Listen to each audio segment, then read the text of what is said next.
East Reviews. Today we're reviewing a beer by Aslin Beer Co. This is The Passion of Johann. Now it's been a while since we've had anything from Aslin. I do recall actually really enjoying their stuff. This is a double IPA brewed with passion fruit and vanilla. It's clocking in at 9.4%, so almost into that triple range. On the side of the can, double IPA with natural flavors, brewed and canned by Aslin Beer Company out of Alexandria, Virginia. Check them out at aslinbeer.com. And then it's got something stamped on the bottom here, but not really sure. Maybe it's like a Julian date or something. But on Tavor, where I bought this from, it says this was canned November 15th, 2024, and I paid $7 for this can. Today is February 20th, 2025. So that would make this beer right around 3 months old. I'm hoping it's still fresh. I'm sure it is. And yeah, without further ado, let's crack this open, pour it up. We got the Streets glass from Chilean. We haven't used this in a while, so I figured this would be cool to use. And yeah, let's crack this open. Go for the pour. At 9.4, pretty high ABV for a double, we'll say. Right.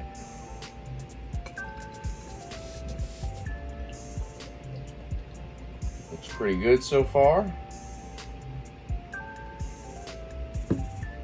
So I'm guessing this would be considered kind of like a milkshake IPA. It looks a lot darker on camera. In person, it's more hazy golden orange. But yeah, that looks really dark on camera.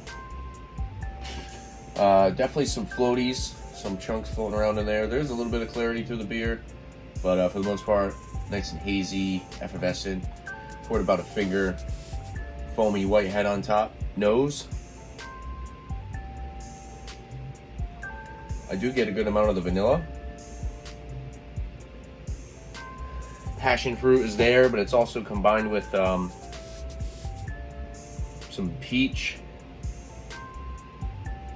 Maybe even almost guava. A little bit of guava in there. Some malty sweetness. Biscuity, bready.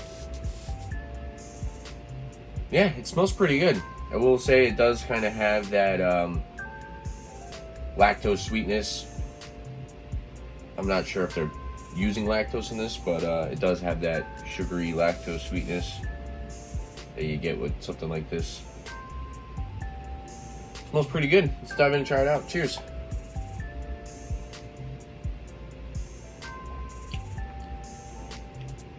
Yeah, I would definitely say that this has some lactose in it.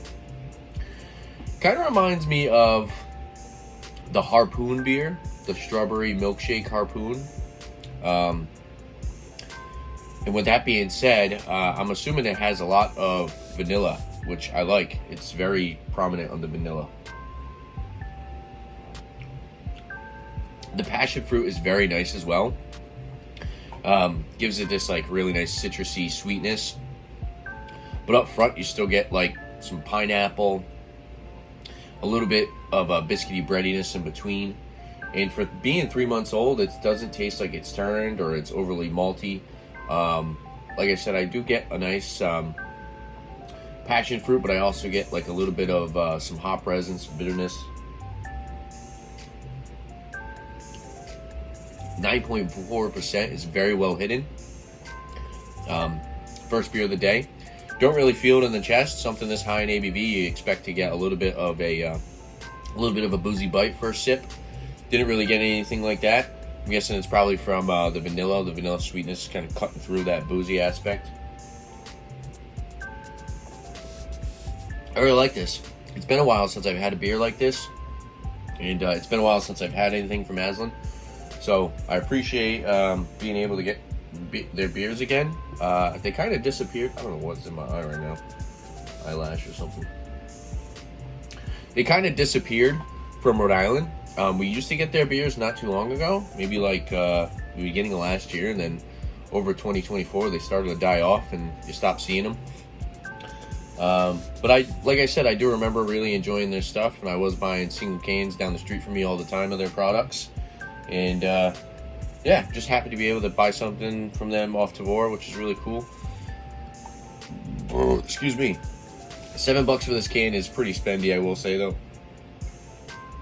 Would have rather paid maybe like $5 for this. But yeah, it's solid. As far as kind of being like a milkshake IPA, it's a little bit more on the thinner side. It's not super thick and creamy like you get with some of these kind of milkshake IPA styles.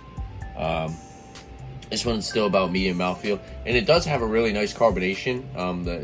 It's nice and spritzy. Something like this typically usually has like a very light carbonation. I always want a little bit more carbonation out of it, but this one I feel like the carbonation was very nice, right around that medium carbonation as well. As far as the number for this beer, I really like it. I think they did a good job. I spilled a little. It's all right. I want to give this I'll go solid 90 out of 100. I kind of wish it was a little bit more creamy. I wish I got a little bit more of a mouthfeel.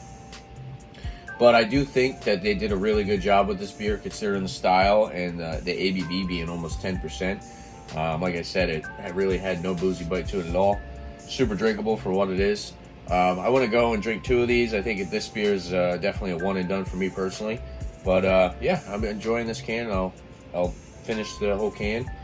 And I recommend it. If you guys see this one, I recommend picking it up. If you're a fan of passion fruit, or if you're a fan of milkshake IPAs, I recommend you trying this one out. It's a solid beer for sure. I do kind of wish I drank it a little bit sooner. I wish I got it a little bit sooner. I think I had that crate open for a while, and this was one of the first ones that I grabbed. That's why it's already 3 months old. But yeah, definitely solid. Held up very well. Still a really good beer. And yeah, there you have it. If there's anything else you guys like to see on my channel, make sure to leave a comment down below. And don't forget to like and subscribe to my videos. Like beer. Thanks so much, guys. Cheers.